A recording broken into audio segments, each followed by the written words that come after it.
When things get hot, people flood our lakes and beaches looking for some kind of relief. But even on the hottest days of summer, too much of a good thing can be dangerous when you're trying to cool down.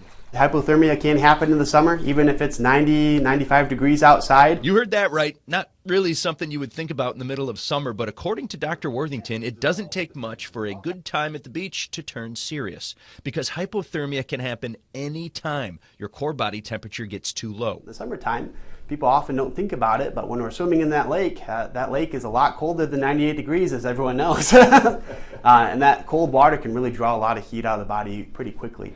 Now, it all depends on the person, but Dr. Worthington told me that if you or your kid is uncontrollably shivering, showing signs of confusion or drowsiness, or your skin is turning red or even blue, maybe it's a good time to get out of the water and warm up. And you can be experiencing some signs and symptoms of hypothermia really within like maybe 20-30 minutes of splashing around and playing, depending on how cold the water is. The colder the water, the faster that's going to happen. Even on our first 90-degree day last year on June 17th, the water temperature in Lake Michigan was only 59 degrees. And according to the National Weather Service, in water that temperature, you could start to lose coordination in just 10 to 15 minutes.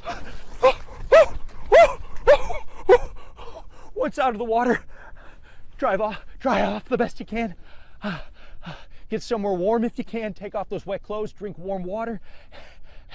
And if that doesn't help, call for help. If they're still shivering uncontrollably, calling 911 and getting an emergency evaluation, I think, would be very appropriate. So watch out for your kids and yourself this summer, and download our weather app so you don't get caught off guard while you're here on the beach. Reporting from the lakeshore, Andy Curtis, Fox 17 News.